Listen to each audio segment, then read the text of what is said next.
Hey everyone, welcome back. We are off hiatus, hopefully.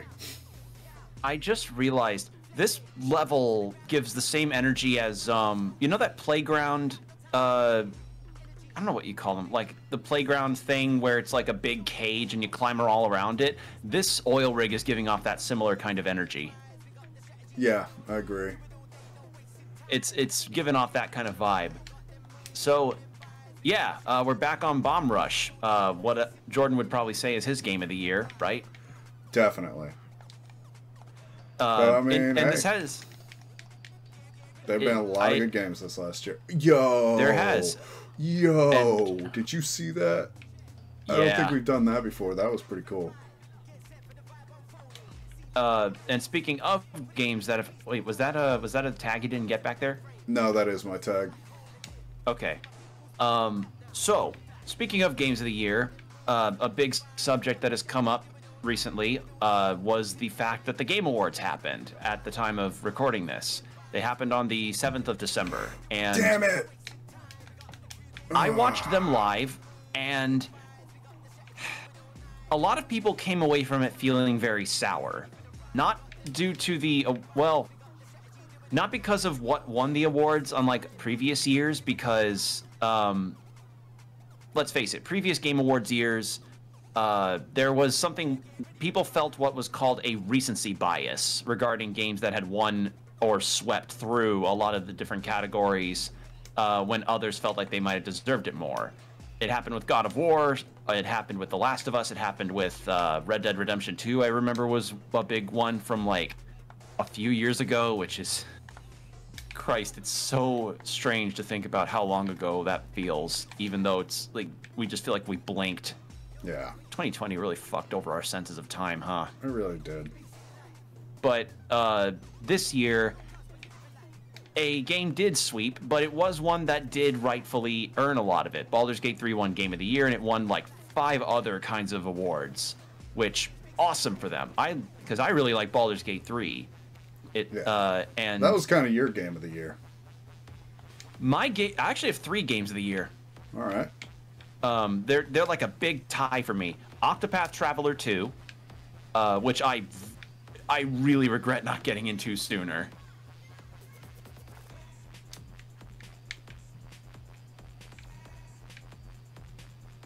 And I also tried, let's see, so Octopath 2, not this, Baldur's Gate 3, and forgetting my third one. It's one that I've, Hi-Fi, and actually you have 4. Hi-Fi Rush as well. It's on the tip of my tongue. Hi-Fi Rush, Baldur's Gate, Octopath 2.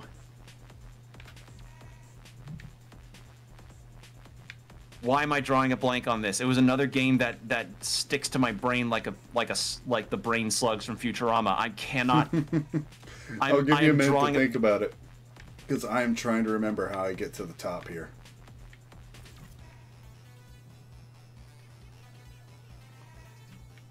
I will say I love the map design in this game, because like right now there's so many rails that can take me in so many directions. Maybe if I hop on that, I might be able to ride that up. Let me. What was it? Oh Christ! Octopath, Baldur's Gate, Hi-Fi Rush.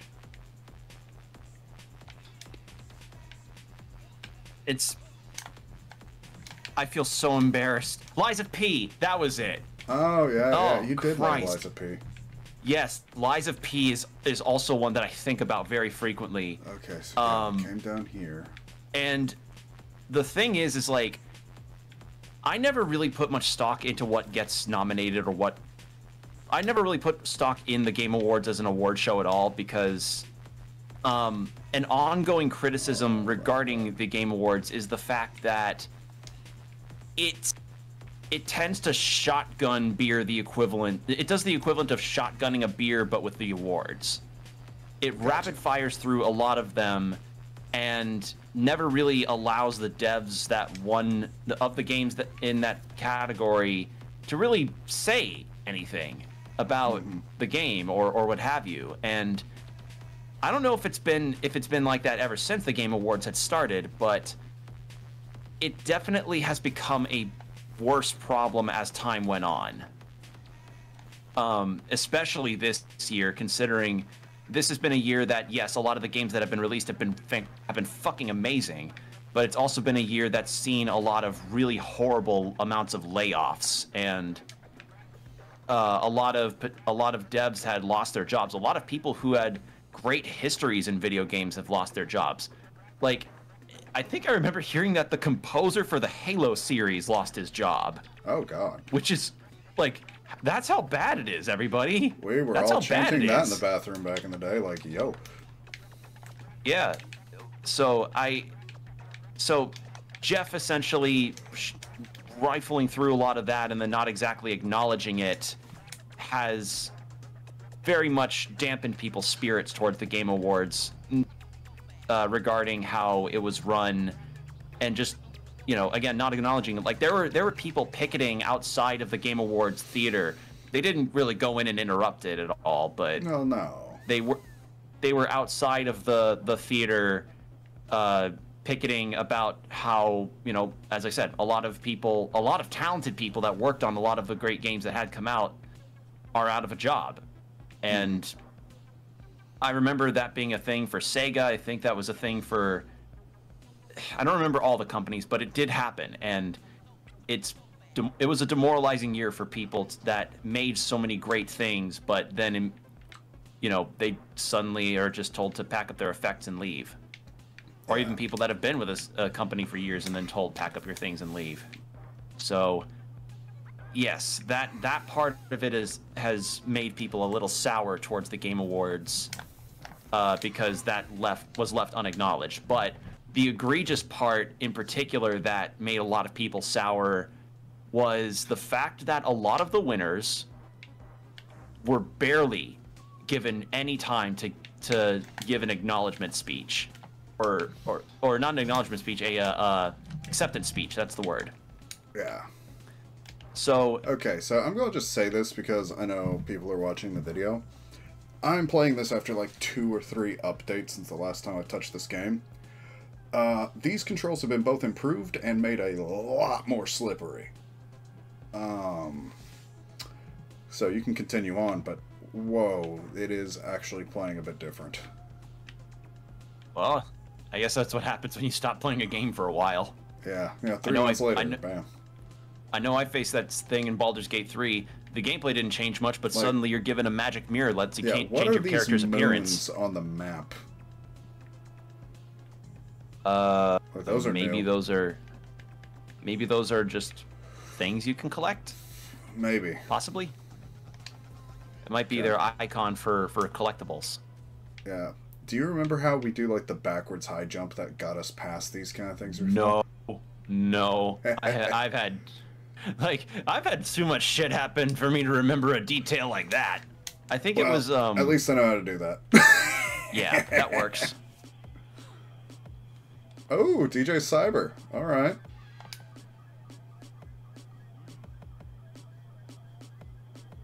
Ooh.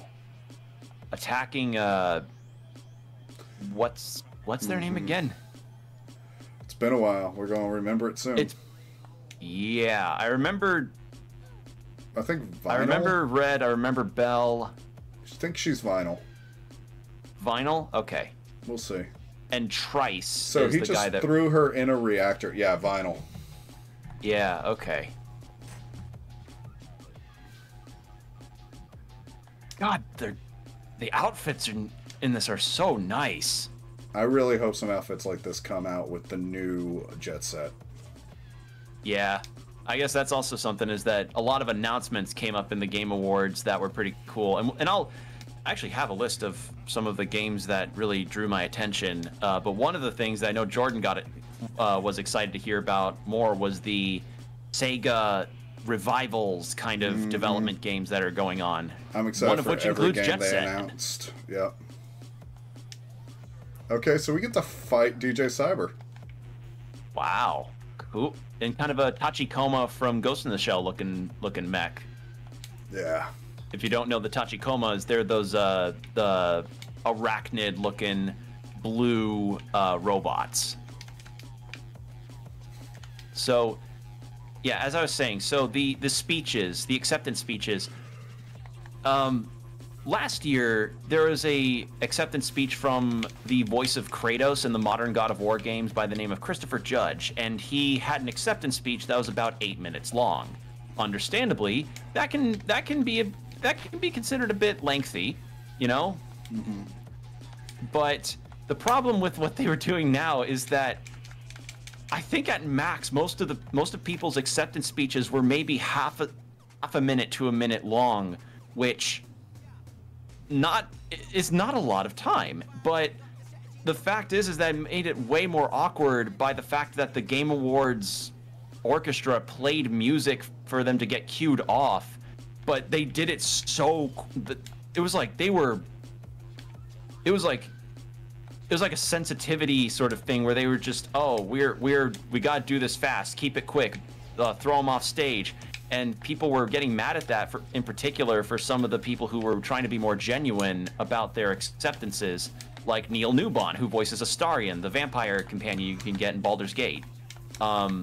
He had some legitimately great things that he wanted to talk about regarding what his character and his performance had done for players that had talked to him at cons and panels and stuff. But he got cut off by the music. Oh, man. One of the heads of Baldur's Gate 3, who was accepting the Game of the Year award, the award of the night, was dedicating the award to the fact that, you know, Baldur's Gate 3 came out in early access in 2020, and that became their COVID project game. Mm-hmm. And he talked about how they had in fact lost staff during their time developing the game, including one of their cinematic directors. And he wanted to name some of the people that had dedicated so much time and couldn't see the game's full release, but had to cut the speech short. And then later, after the Game Awards was over, somebody who was in the audience uploaded a video they took on their phone, turned it to the teleprompter that was counting down from like 30 to 0, and had the words "please wrap it up" when the timer had reached 0. So yeah, it just feels like, as much as the Game Awards and Jeff Keighley had been trying to talk about like, oh, the impact of gaming and the true hard work of the devs, feels a bit disingenuous when they turn around and do that, you know? Yeah. And the reason why they did this is to make rooms for a lot of the trailers and the advertisements, and Hideo Kojima taking 6 minutes to talk about a game that only had like a few seconds long of a teaser to show that didn't really tell us anything. And it's like, and on top of that, they also had a couple celebrities on there as well. The guy that played fucking in the Marvel Cinematic Universe was there and did a really unfunny bit. And I mean really unfunny. Yeah, it was not funny. It wasn't very good. And well, like most of the Marvel Cinematic Universe. Yeah. So people were just kind of sour on this Game Awards overall, even though to some extent the event had done some improvements. I like the musical performances they did. And also, they actually had some security that was worth a damn. They actually had security posted around the stage to prevent people from walking up and doing something stupid and cringy. So what's a Game Awards without some cringe, man? Well, the thing is that the audience finds it cringy about as much as Jeff probably would. So yeah, it's not an enjoyable thing for anybody because we just want to get it over with. But the general consensus is that this was far more of a show of advertisements and trailers versus actual awards, because it was... This is what happens when we lose E3. Well, that's the thing. People are calling it Winter E3 as kind of its nickname. And I'm not disagreeing with that notion, because it kind of is at this point. Like, how, like, you want to make an award show, but then just skip the actual awards parts. Like, frequently they would go like, oh, take a break. A break from what? You know, like showing trailers. Take a break from showing trailers by showing more trailers, or take a break from showing trailers by showing take a break really from having an award show by showing trailers. Yeah, like, I would much rather take 70% awards with legitimately heartfelt speeches. Like, I watched an acceptance speech from 2016 Game Awards for a indie game called That Dragon Cancer, and I think about how that was versus nowadays, like 7 years later, on how the Game Awards is now, and it's like, feels like a night and day situation with that, you know? So yeah, that's the major criticisms that I imagine people will throw to Jeff for next year's Game Awards is, for the love of God, let people actually speak. And the thing is, he did on Twitter say, like, yeah, I noticed that the band was playing off people a little too soon, so I told them to lighten up on it, and you know, let people be on for a little longer before they had to wrap it up. But come up with a fucking median time that's good, that lets them have a good time to highlight the fact that they accomplished this feat. Mm-hmm. And then, you know, give them enough time, like, give them some forewarning so they know what that medium time is, right? Yes. So there we go. Like, Game Awards, too much trailer, not enough award. Not really an award show when you have only like 40 minutes worth of actual awards and acceptances and such. Especially since, like, so many of the categories would have been awesome to see speeches of that just did not have it. The best score and music one, for instance, Final Fantasy 16 got that, and rightfully so. The music in that game is fucking incredible. But the composer Soken did not get any speech, not even a video speech. Just blasted along in one of their little shotgun of categories. It just...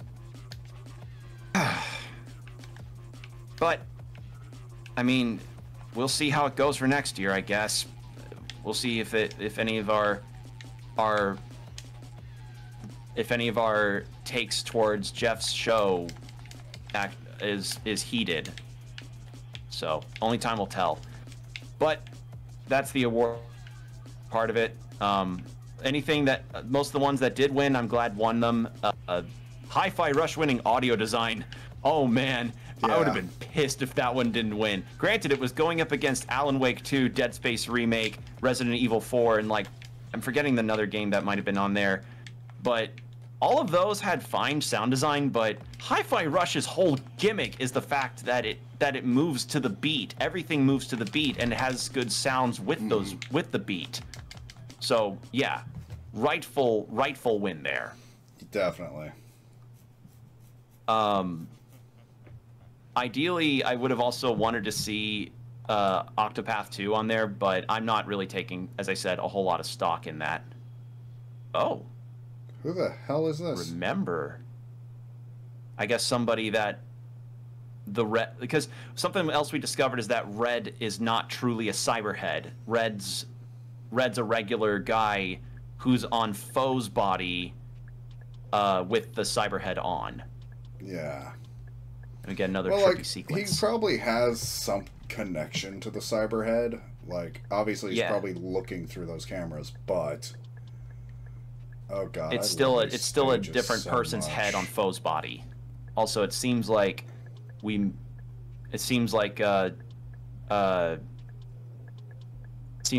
Cyber may have a connection to either Foe or the guy that was with Foe. Yeah, I think it is. God, I love these stages. And I guess also on the subject of the awards themselves, a lot of what, as I said, a lot of them that won, I'm glad won what they did because, you know, a lot of talented people work on them and it's great. Some people were salty on Twitter, which, you know, shouldn't be surprising. It's fucking Twitter, but... Don't you mean like, X.com? Run by our God. Lord and Savior Elon Musk. Literally no one calls it that, though. Literally no one. It's No. like, it's like, it's just no one calls it that. I don't know, like. Look, X really has probably become a hotspot for porn after the fall of Tumblr, and now that it's called X, you're It's just not competing with case. that Pornhub at this point. That is what you're doing, and you just don't like to admit it. He's just trying to relive his fucking days of when he tried to call PayPal X and then was told no back in the 90s. And yeah, because in the 90s they knew the same shit would happen. They knew the same shit would happen if they gave that man too much power. What is one man gonna do with all that power? In any case, in particular, it was people that played Spider-Man 2 who were really like, you know, I have seen that on Twitter. They were like, how did this game win Game of the Year? And then they showed a clip of Spider-Man 2, and I'm like, okay, Spider-Man 2 does look good, don't get me wrong, but... The thing is, they're trying to argue a case of it when it's a cinematic, but people have described, like, well, there isn't much building interior exploration, and it's an apples to oranges thing, you know? And I'm of the mind of this. Just two different genres. Two different genres, and also... a game winning an award does not invalidate or erase the existence of another game just by virtue of it not getting the award, because guess what? It was good enough to get fucking nominated, so it's clearly a good game. It's not like not winning the award is saying like that's not them going like, oh, it's a bad game because it didn't win the award, because that's not a good mindset to have. It's not calling it a bad game. It just means that the award show is not, it is one or the other. It is saying, hey, these games deserve recognition this year for what they were able to do. Yes. So that's really it. Like, can you kind of go like, oh, okay. Like, can you be a tad disappointed? Sure. Oh, yeah. Why but not? It's, as I said, it's not erasing Spider-Man 2. It's not. Like, just because Cocoon won Best Independent Game, I'm not going to get salty because Dredge and Pizza Tower didn't. Yeah, I would have been happy to see Pizza Tower, but, like, I get it. So, that's just... Dude, that's these just levels kind of are so freaking cool. They are pretty neat. These are trippy and cool and weird. I love them so much. Like, honestly, I want a game where this is just the level design. Just kind of make it a level-based platformer like this. Yeah, all trippy and like base. Do like rankings based on like how many tricks and combos you can like do together. Like right now, I'm not doing any because I just want to get through the platforming. Or a time attack mode where you got to finish them very quickly. Yeah, like that would be fun. Just build some level variety in it. Let me go through these trippy stages, man. Maybe have some multiple routes to go through. Dude, hell yeah. Like, every stage can have multiple ways to get through it. Yeah. But that's kind of really it. That's mostly that's mostly the awards part of the awards show. The announcement stuff, there were some neat announcements. I've actually got a list of the games that were announced that drew my attention. And I'll list them off, and I'll give context too about. Well, I have like context for a couple of them, not all of them. Some of them I just thought looked neat. So yeah, the first one is Windblown, which is a game by the devs of Dead Cells. Now I didn't get into Dead Cells until this year, but I really like it, and I see why people love that game a lot. So, hearing a new roguelike from the same devs, and the trailer looked really cool, and the fact they showed gameplay was also fun. Yeah, it was nice stuff. One night session. Okay. So this person worked with Foe like once or twice, probably? Yeah, probably.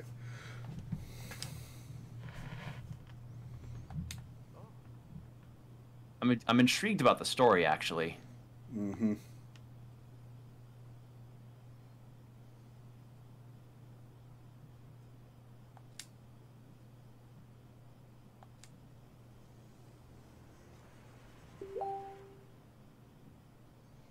Oh. Might have fallen off the ladder.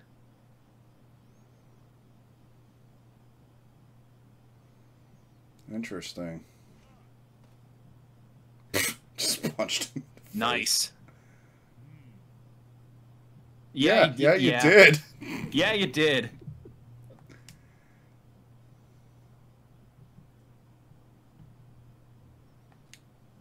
So yeah, we're Felix, not foe.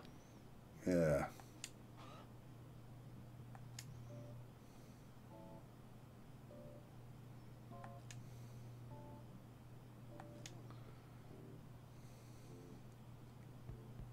Felix the legendary writer.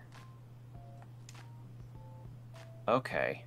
Okay, so it's the head of Felix, but it is the body of Foe, and it seems that when they brought Foe into the mix, Felix was saying he didn't have a good feeling about this guy. So Yeah. Foe may have done something, or something happened to where, like, DJ cut Foe's head off so they could bring back Felix. Maybe.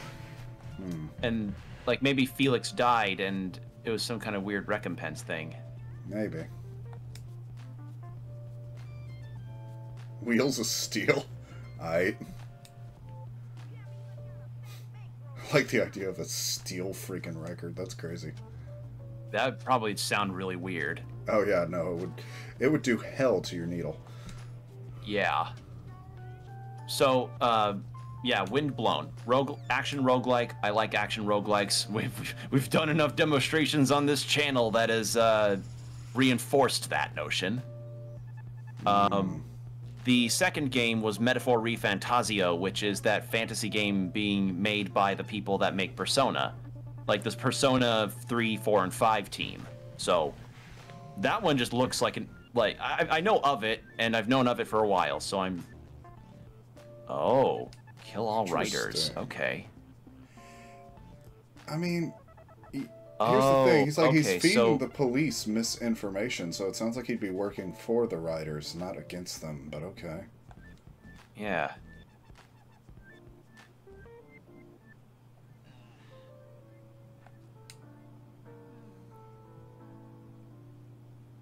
Go to All City to get your memories back. Okay.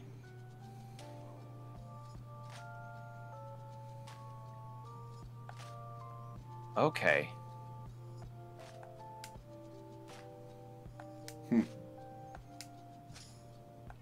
I don't remember you at all. Ouch. Damn. Oh, come on. Let me play with Angel Boy. Yeah. Yeah. Yeah. Dude, I would love if, like, because he's got those wing jets, maybe he gets some extra jump. Maybe. That would be kind of fun. So, yeah, Metaphor ReFantazio looks really interesting, and despite any misgivings I have despite the misgivings I have towards Atlas and their story writing in the past, I'm interested in Metaphor because it just seems like it seems different. Yeah. So the next game was No Rest for the Wicked. Jordan, are you aware of the Ori games, Ori and the Blind Forest and Ori and the Will of the Wisp? I haven't really played them, but I do know of them.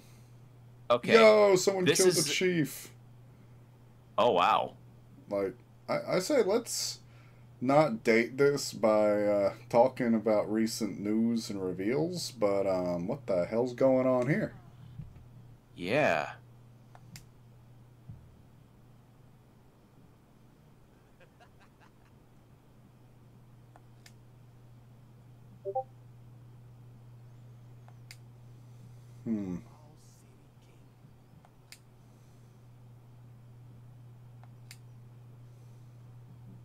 Okay.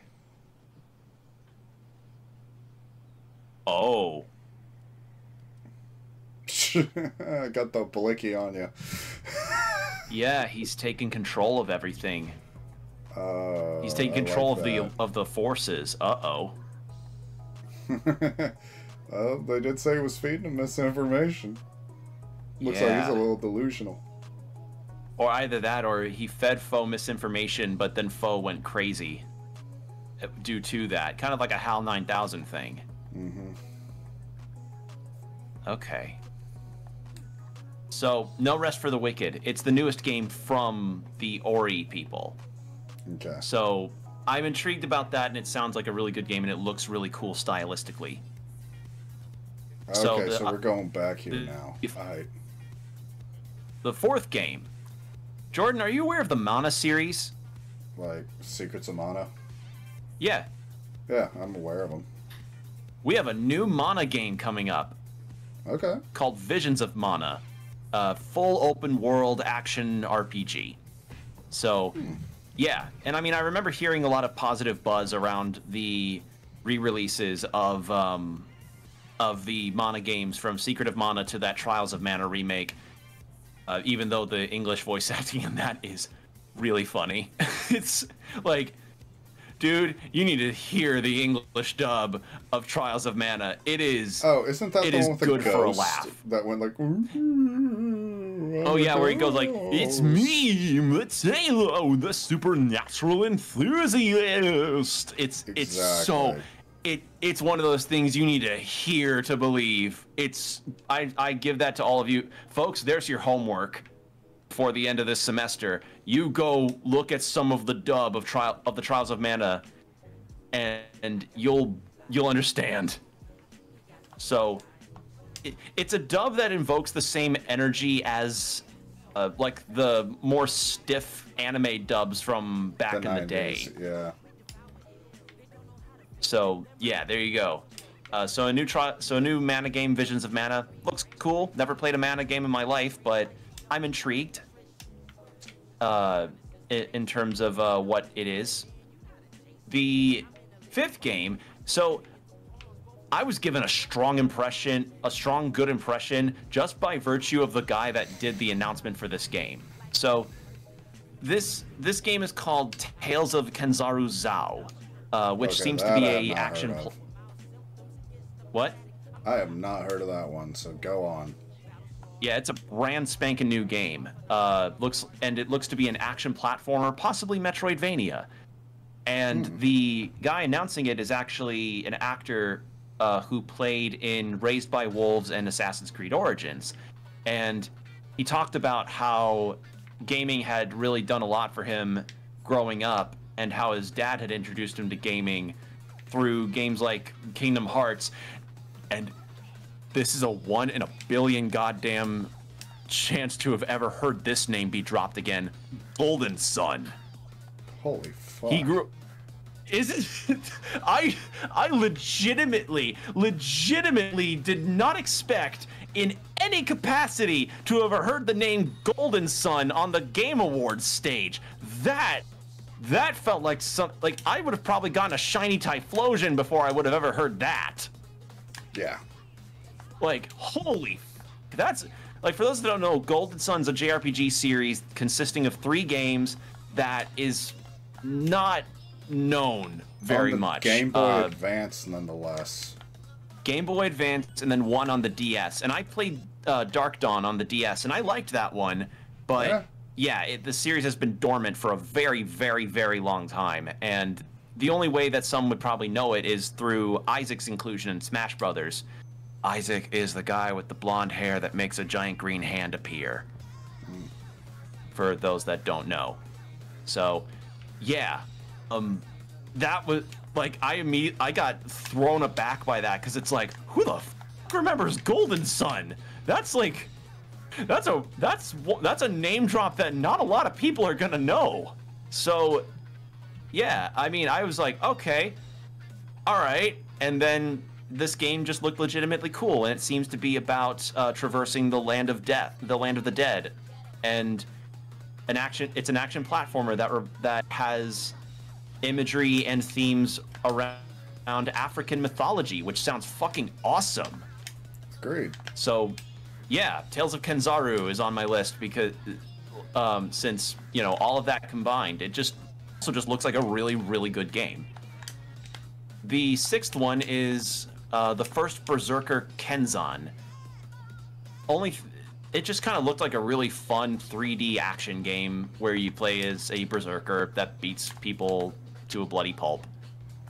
Nothing super complicated. Get behind that. I just like the look of it too. It like its style also drew my eye. Fair enough. And as for the 7th game, Jordan, what's your knowledge of Marvel comics in terms of their heroes? Okay, I'll say this. I grew up reading comics a lot. I definitely prefer Dark Horse and other publishers to Marvel or DC. But I know them fairly well. You know Blade? Yes, he's a Drampire. We're getting a Blade game. I mean, we're also getting a Blade movie, but I mean, a good one was already made in the 90s, so I don't know. I can't get hyped over Blade. I'm like, we'll see what happens. Really? Yeah. Okay. Well, he's a cool what if you got character. hyped? Would you be hyped over the fact that it's being developed by the people that made Dishonored? No, I hate Dishonored. Really? Yeah, that's wow. like one of the worst sim games I've ever played. Like immersive sims. I love.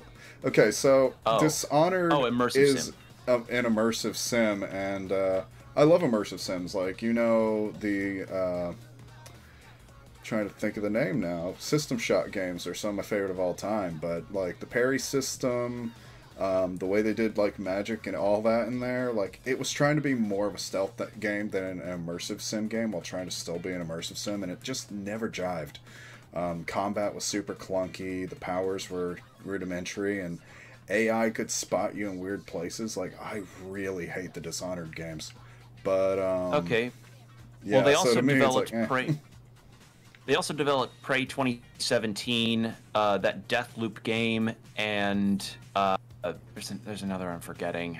Point is, they seem like respected devs, and it's going to be a third-person action game, action open world, where you're in I'll give it a Paris. shot. I mean, it's worth a shot. I just, like, I love Blade's style, and I think I saw the first movie, so I'm all for the idea. Because we also could use more games for back in the day, so yeah. I mean, we could definitely use more games based on Marvel's like non-large superhero names, you know? Because I know a Blade movie is coming up, and Blade did get 3 movies, but like Blade is not as, you know, well known as Spider-Man or Iron Man or Captain America, you know? Like, just it's cool to see a hero like Blade get a video game like this that looks legitimately interesting and stylistic. All right, just from the bits of the teaser we saw. That. I like this little. Oh, that's cool. Oh, I like that. I like that Teddy one. Teddy 4. All right. Oh, I love it. I'm not seeing a lot of tag spots out here. Yeah. One other. So the final game, and this was actually the final world reveal for the Game Awards. New Monster Hunter game.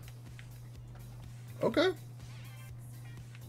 We're getting Monster Hunter Wilds, which seems to be going to be of a similar style to Monster Hunter World, which was my first Monster Hunter, and easily God, I was so addicted to that game back in the day of 2018. I think was the it was pretty recent, but like I get what you're saying. Yeah, like when that game dropped, a lot of people got hooked on it. Yeah, we're not seeing it until 2025, but we got a little cool look of it. We got definitely more of a look of it than we would have than we got with Elder Scrolls 6. The mountain view. That's about it. Yeah, the mountain view.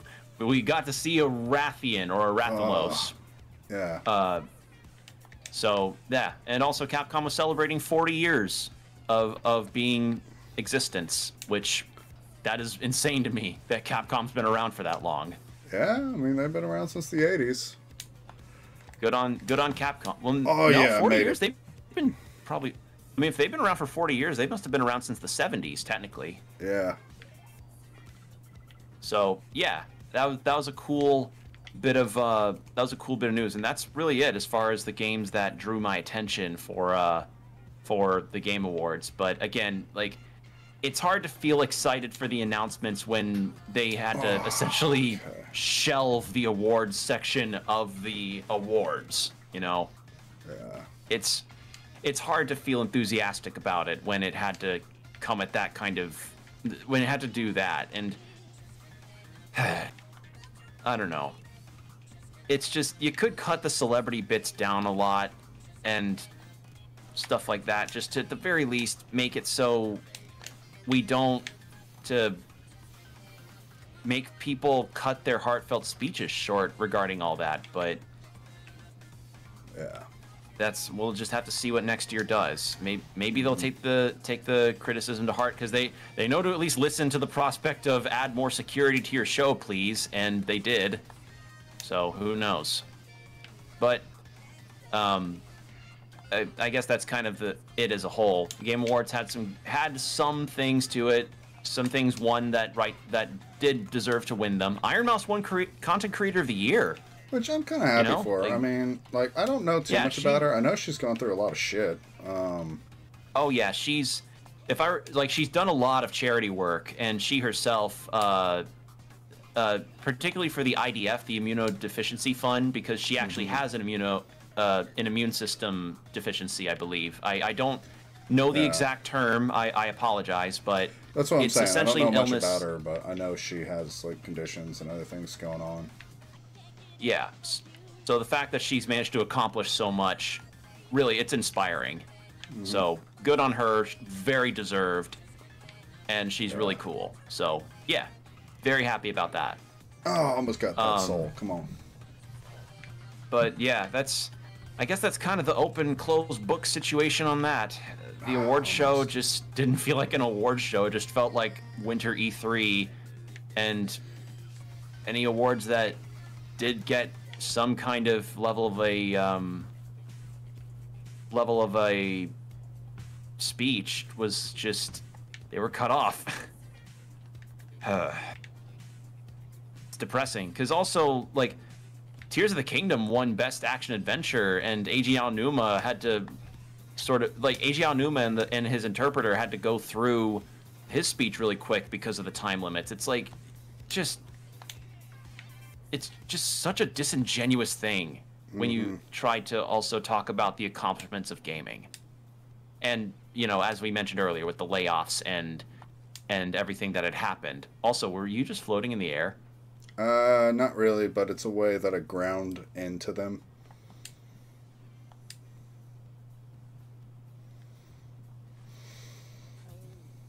No, you are just in the air. Nice. Yeah, I'm just floating there, okay. Yep. I guess they didn't expect me to see the tag in the sky and go for that before talking to them, so I should probably be on the ground right there talking to her. But I'm actually, in the sky. Yeah. Oops. Yay, glitches. So I think that's actually a good place to probably wrap the episode, though. Yeah, I think so too. Yeah, so thank you all for joining us. Episode with the race. Yeah, thanks for joining us on this return to Bomb Rush and indulging us in our little diatribe about the Game Awards and how it just left, as I said, a lot of people feeling very sour. But if you saw the award show, give us your opinion about it in the comments. And yeah, thank you all for watching, and hope to see you in the next video. Exactly. Like and sub. Like and sub. Bye. Thanks for watching. Subscribe to Open Couch Gaming for more video game antics.